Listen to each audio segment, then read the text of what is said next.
My mom's favoritism ruined my graduation party, turning what should have been a holiday celebration into pure chaos. So, for context, my name's Daniel and I'm 18. Earlier this summer, my graduation party lined up perfectly with the 4th of July weekend, which I thought was kinda awesome. A double reason to celebrate, right? Well, apparently not if your mom is Elizabeth, my mother, 40 years old, and honestly the queen of parental favoritism. Now, my little sister Sophie is 15, and she's always been the golden child. She's talented, sings, gets good grades, and somehow manages to make every family event about herself without even trying.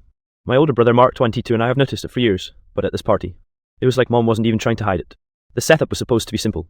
Backyard barbecue, friends and family over, sparklers after dark, and a cake that said congrats Daniel.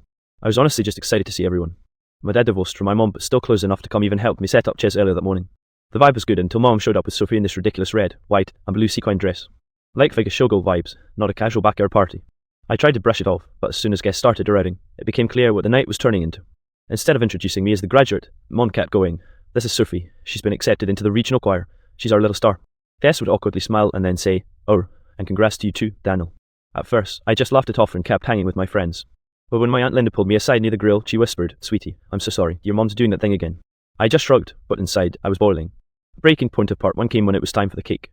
The whole party gathered around, and I noticed something weird on the cake. In huge frosting letters, it said, "Congrats Daniel and Sophie." I literally froze. My friends looked at me, confused.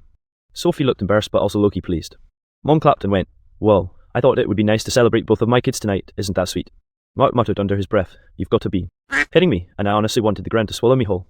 It was my graduation, my one big night, and somehow Sophie was being crowned the star of the evening. Everyone started singing happy graduation, which made no sense, and my dad gave me this look like, "I'm sorry, kiddo."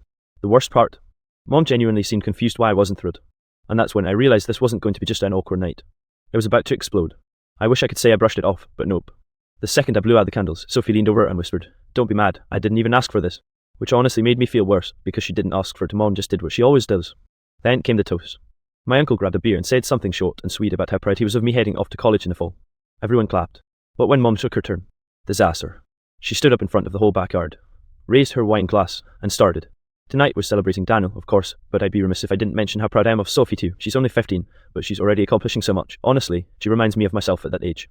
I swear half the guests looked at me with pity. Even my best friend Jake Mount, WTF dude. I felt my ears burning. This was supposed to be my milestone, and Mom had just turned my graduation toast into a Sophie highlight reel. Mark couldn't take it anymore. He cut in, loud enough for everyone to hear. "Mom, are you serious right now? Can you go one night without making it about Sophie?" The backyard went dead silent. My mom's smile froze, and she shot him the kind of guy that could curdle milk. "Excuse me, don't talk to me like that in front of guests." Mark just laughed bitterly. "Oh, so you can humiliate Daniel in front of everyone, but me calling it out is disrespectful. Makes sense." People started shifting uncomfortably. My Aunt Linda was tugging at his arm like, sit down, but Mark wasn't backing off. Dad finally stepped in, putting a hand on my shoulder and saying, "Let's get some air, son." But I didn't move. I was frozen between humiliation and rage. Then Sophie, sweet, oblivious Sophie, tried to fix it. She grabbed the mic Mom had set up for music and said, "Hey, guys, maybe we can do a song. I can sing something patriotic for the holiday." And that was a nail in the coffin.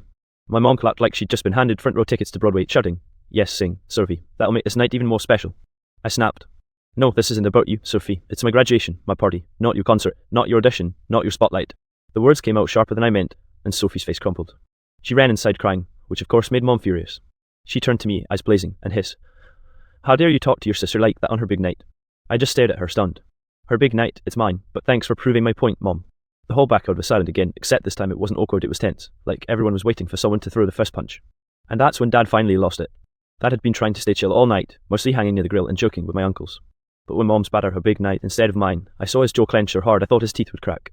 He stepped forward, voice calm but livid. "Elizabeth, you do realise this is Daniel's graduation party, right? Not Sophie's showcase." Mom whipped around, defensive as ever. "Don't start with me, Edward. I'm just proud of both of my kids. Sorry for not playing favourites like you." That line made half the family groan. Aunt Linda muttered, "Oh, here we go again." Dad didn't hold back. "Playing favourites, Liz. You've been doing that for years, and everybody here knows it. Daniel can barely get a full sentence of praise from you without you dragging Sophie into it. Tonight just proves it." My stomach dropped because suddenly this wasn't just about the party, it was every unspoken argument, every grudge, every divorce wound coming back up in front of all our neighbours and cousins. Mom slammed her wine glass down on the table so hard it spilled. "You always twist things, Edward. I'm proud of Daniel, I really am, but excuse me for wanting to celebrate my daughter too. Sophie works hard." Mark jumped in again. "And so does Daniel. But you wouldn't know this since you've been glued to Sophie's choir rehearsals instead of his basketball games, or his art shows, or literally anything he's ever done." That hit me like a punch. Because it was true. Dad and Mark were basically saying everything I'd bottled up for years. Meanwhile, the guests looked like they'd stumbled into a reality show. My best friend Jake whispered, "Bro, do you want me to sneak you out the back?" But I couldn't move. Mom turned bright red. This is ridiculous. You're all ganging up on me. Sophie is talented, and it's not her fault if she shines a little brighter. That word of brighter was gasoline on the fire. Dad's voice thundered. Do you even hear yourself? He just graduated high school. This should be his night, not Sophie's talent show. Do you care at all how that makes him feel? Mom's lip trembled, but instead of backing down, she doubled down. Maybe if Daniel spoke up more, or tried harder, he'd get the same attention. The whole yard gasped. Even Sophie, who had come back out onto the deck after crying, froze. Mom, she yelled, tears still in her eyes. That's so mean. Daniel works hard too. For the first time in forever, Sophie defended me. And in that instant, I wasn't even angry at her anymore. I was angry at Mom for putting both of us in the spot. I finally found my voice, loud and shaking. You know what, Mom, keep your favoritism. I don't need it. I'd rather have no support than fake support that comes with strings attached. That's when Dad stood next to me, hand on my shoulder, and said to Mom in front of everyone, Elizabeth, you just lost the right to call yourself the host of this party. From now on, it's Daniel's. The guests erupted in awkward applause, half supportive, half just desperate to break the tension. And Mom? She stormed inside, slamming the door so hard the deck rattled. When the door slammed behind Mom, entire backyard froze for a second, like we were all waiting to see if she'd come storming back out. But she didn't. Instead, there was this heavy silence, broken only by the hiss of the grill and some distant fireworks popping in the neighbourhood. Dad let out a long sigh and patted my shoulder. All right, everyone, let's actually celebrate Daniel now. He tried to sound upbeat, but the tension was thick enough to choke on. My friends rallied first. Jake yelled, yeah, for Daniel, then a couple of my classmates cheered. Mark clinked his beer against mine and muttered, finally man, about damn time. But the adults weren't as quick to bounce back.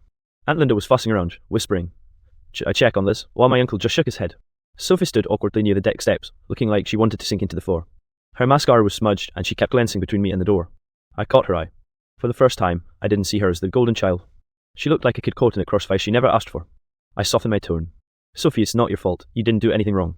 She sniffled and whispered, I didn't want any of this. Danny, I just wanted to sing one song, not take your night. Dad overheard and jumped in. Gently this time, sweetheart. Nobody's mad at you. This is between us and your mom. That seemed to calm her, but the party vibe was still ruined. Guests started making excuses to leave early. One of my neighbours muttered, well, fireworks are starting soon, better head out. Another aunt gathered her kids, avoiding eye contact with me. It was like everyone was trying to escape the awkwardness before it blew up again. And then of course Mom reappeared. She came out the back door carrying her purse and car keys, her face blotchy from crying but still set in that stubborn glare. If everyone's so unhappy with me, then I'll just go. Enjoy your precious party. Dad started to say something, but Mark cut in. Good. Maybe without you here, Daniel can actually enjoy his graduation. Mom gasped like he'd slapped her. She looked at Sophie next, maybe expecting her to come with her. But Sophie hesitated. Then, in the smallest voice, she said, I'm staying. That broke something in Mom. She didn't yell, didn't argue, she just turned and walked straight to her car. Seconds later, the sound of tires screeching down the street cut through the night. Everyone stood there stunned. I felt this mix of relief and guilt, like a weight was off my chest but had landed squarely on someone else's. Dad finally spoke. All right, she made her choice, now let's salvage what's left of tonight. We lit the sparklers.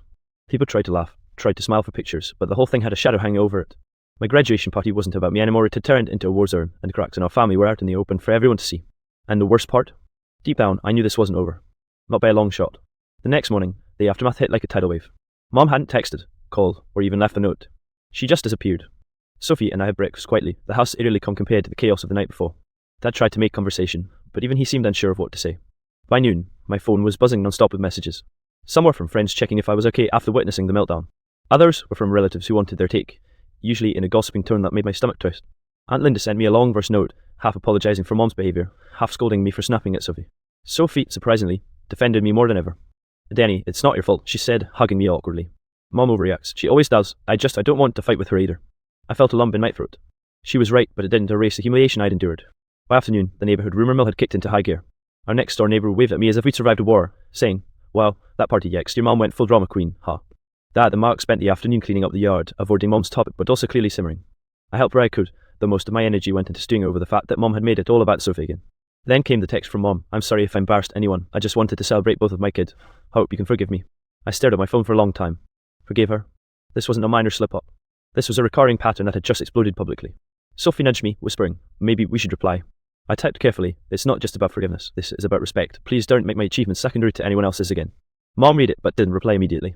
That silence was heavier than anything she could have said. Over the next few days, family tension ran high. Dinner conversations were awkward, filled with forced smiles and quick topic changes. Even Mark admitted that Mom's favoritism was out of control and suggested that we need to talk to her seriously before college started.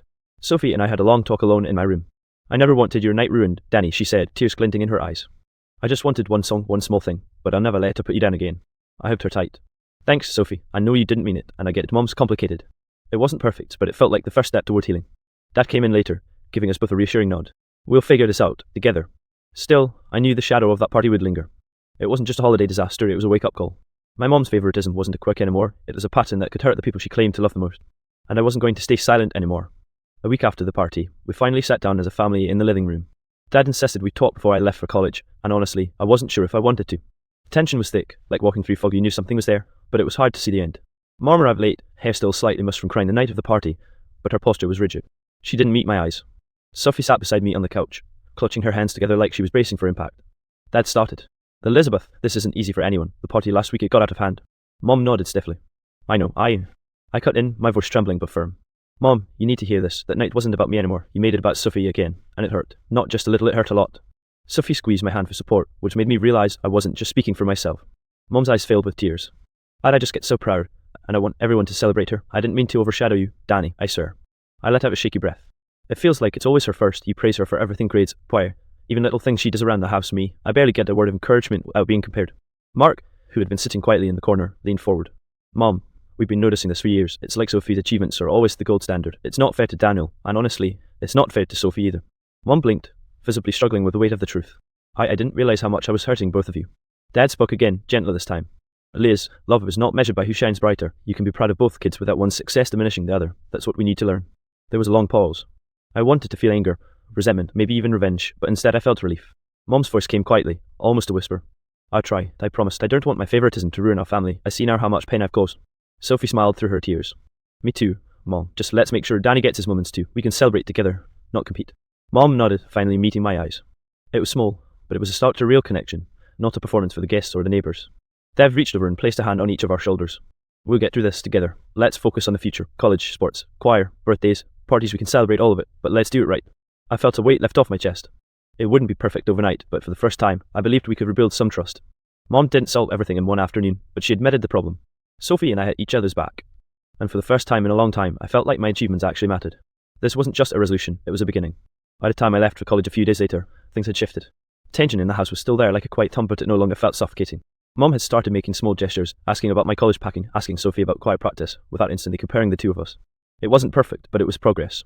On my last night at home, Dad suggested a small family dinner, just the four of us. No friends, no extended relatives, no distractions. Mom was quieter than usual, but I could see she was trying. Sophie and I sat side by side, trading jokes about my impending dorm life and how Mom would probably still manage to embarrass me at orientation. During dinner, Mom suddenly reached across the table and touched my hand. Danny, I know I messed up at your graduation. I made it about Sophie when it should have been about you. I'm sorry. I'll try to do better. I nodded, feeling a mix of relief and lingering frustration. Thanks, Mom. I appreciate that. I want to feel like my achievements matter too, you know. Sophie chimed in, smiling nervously.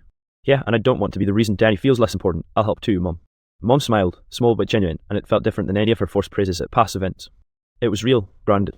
Dad leaned back, satisfied, and said, look at that progress already. After dinner, Sophie and I cleaned up while Mom started washing dishes. It was an ordinary night, but ordinary felt good. No spotlight, no competition, no judgment. Just family. Later, as I packed my last boxes, I caught a glimpse of Mom sitting at the kitchen table, quietly writing a list. I walked over. What's that? I asked. She looked up, smiling softly. Just trying to plan future celebrations. No comparisons, no favourites, just you and Sophie. Equally celebrated. I want to do it right this time. It struck me how much she changed, maybe not completely, but enough to start building trust again. I felt my chest loosen. Finally, I could leave home knowing that my family was aware of the problem and committed to trying better. On my way out the door, Sophie hugged me tight. Go crush it at college, Danny, and don't worry, I've got your back if Mom starts her old tricks again. I laughed, hugged her back, and realised something important. Family drama doesn't always end neatly. But acknowledging the problem, confronting it, and choosing to work through it, that's what matters. As I drove away, I looked in the rearview mirror at our house, fireworks from the week before faintly still lingering in memory. That graduation party was a disaster, yes, but it had sparked a reckoning that might actually make our family stronger. And somehow, I felt ready to celebrate the next milestone on my terms without anyone stealing my spotlight again.